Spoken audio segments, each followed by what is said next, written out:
Ako si Anthony R. De Leon. Ako ay taga Section 6 Saint John de Lestonac at ginagawa ko to para sa PT ko sa Pilipino. Ang Baguio City ay isang first-class, highly urbanized city na matatagpuan sa probinsya ng Benguet sa Hilagang Luzon.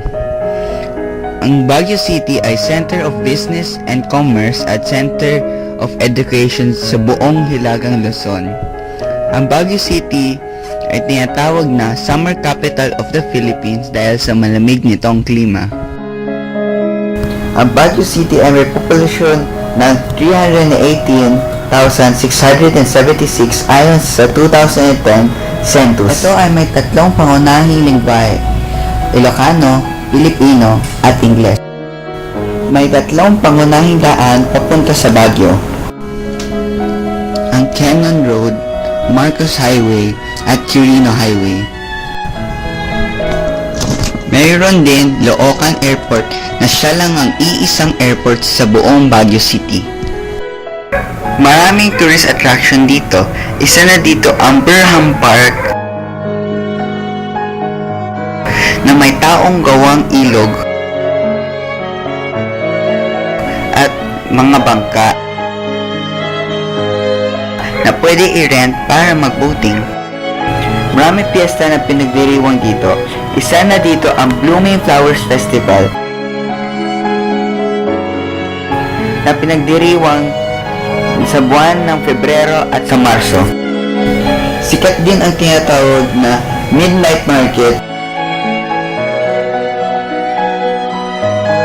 tuwing Disyembre ng hating gabi.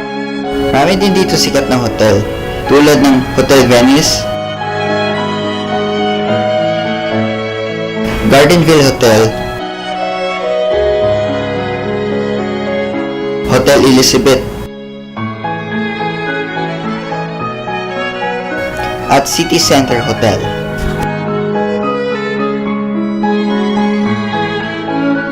Marami din dito mga sikat na kainan sa Baguio.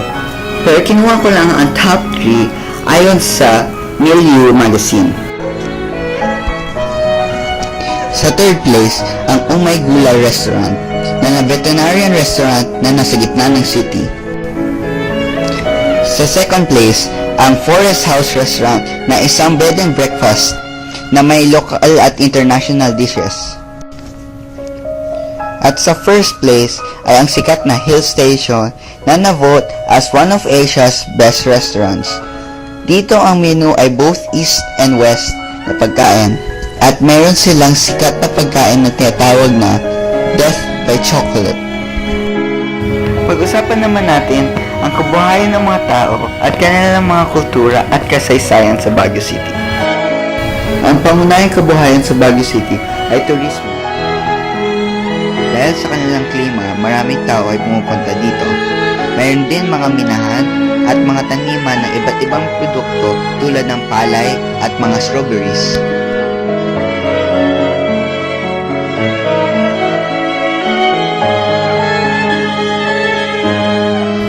Ngayong pag-usapan natin ang kasaysayan ng Baguio, ang lugar nung kung saan nakatayo ang lungsod ay una tinatarhan ng mga katutubong Ibaloy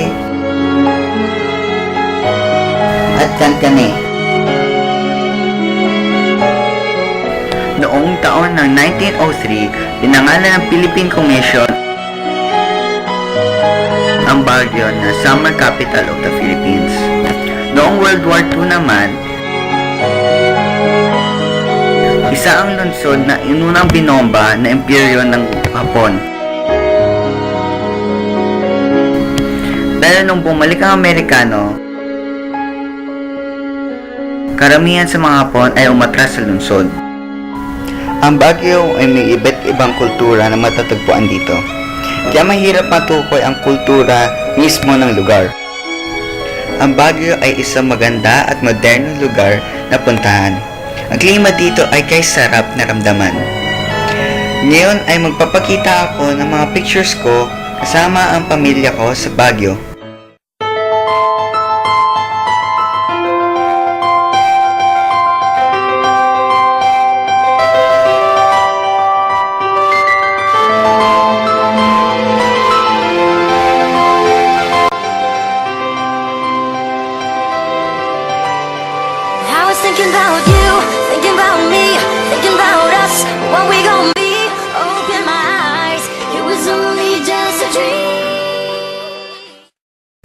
Salamat sa panonood.